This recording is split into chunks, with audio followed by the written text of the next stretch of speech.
ఎప్పుడూ నేను హామీ ఇచ్చాను. ఏదైతే భైరవాని తిప్ప అదే మాదిరిగా మన సునీతమ్మ గారి కాన్స్టిట్యున్సీలో ఉండే పేరూరు ఈ రెండు కూడా పూర్తి చేయాల్సిన అవసరం ఉంది. అవి కూడా పూర్తి చేస్తాం.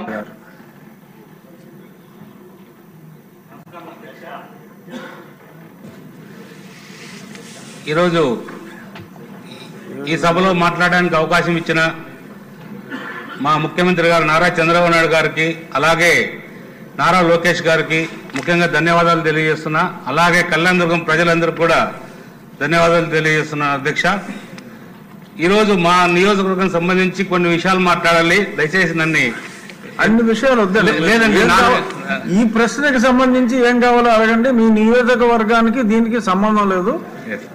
ఏం కావాలి, మీకు ఏమైనా డౌట్స్ ఉన్నవి ప్రశ్న రూపంలో గౌరవనీయులైన మంత్రి గారిని అడగండి. ఏదైనా కూడా చాలా అవర్లో మిగిలిన మాట్లాడుకోవచ్చు. చాలా సంతోషం సార్. నిన్న చంద్రబాబు నాయుడు గారు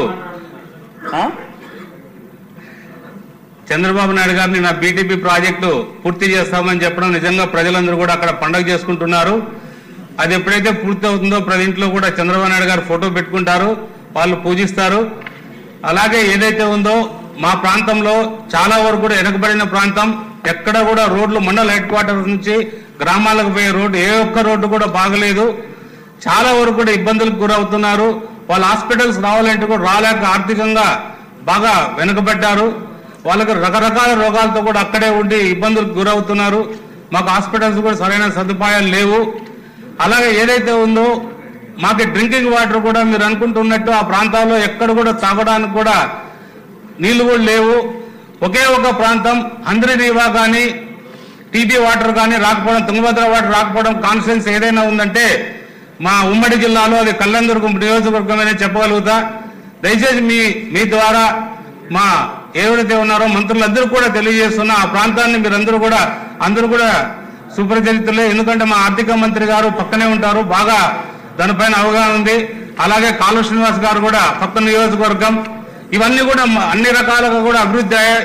మున్సిపాలిటీలు కూడా ఈరోజు మున్సిపాలిటీగా ఆ రోజు అయితే ఏ రకంగా పంచాయతీగా ఉందో ఈ రోజు కూడా కళ్యాణదుర్గ ప్రాంతం మినిస్టర్ గారు కళ్యాణదుర్గ ప్రాంతం కూడా నిధులన్నీ మీ కళ్యాణదుర్గానికే సరిపో మీ జిల్లాకి ఇచ్చేది.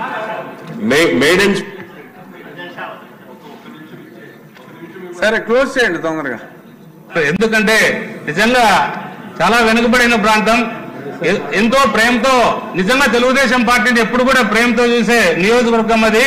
ఈ రోజు ఒకటే చిన్న విషయం చెప్తాను, ఎంత ప్రేమ ఉందనే దానికి. ఈరోజు రాష్ట్రం అంతా కూడా ఒక కార్యక్రమం జరుగుతుంది మన పార్టీ ఇచ్చిన ఆదేశాల ప్రకారం. ఈరోజు 3 పార్టీలు ఎన్డీఏ తరఫున 3 పార్టీలు సభ్యత్వ నమోదు కార్యక్రమం చేస్తే 1,15,000 మంది సభ్యత్వాలు తీసుకున్నారంటే 2,09,000 ఓట్లు పోలైతే ఎంత గొప్పదో ఒకసారి ఆలోచన చేసుకోండి. ఇది చాలా గొప్ప విషయం సార్. మనం అభివృద్ధి చేయాల్సిన బాధ్యత మనందరిపైన ఉంటుంది. ఖచ్చితంగా అందరూ కూడా సహకరించాలి. దానికి సంబంధించిన నిధులు విడుదల చేయాలి.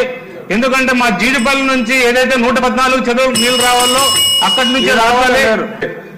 అమిలినేని సురేంద్ర గారు తొలిసారిగా సభలో మాట్లాడుతూ అనేక అంశాల్ని సభ దృష్టికి తీసుకొచ్చారు. అధ్యక్ష, వారి నియోజకవర్గంలో వెనుకబడిన ప్రాంతంలో ఏ రకమైనటువంటి సమస్యలు ఉన్నాయి అనేటువంటిది తప్పకుండా ఈ ప్రభుత్వం కమిటెడ్ గా ఉంది అనేటువంటిది ఈ సందర్భంగా వారికి కూడా నమ్మకాన్ని కలిగించదలుచుకున్నాం. అధ్యక్ష.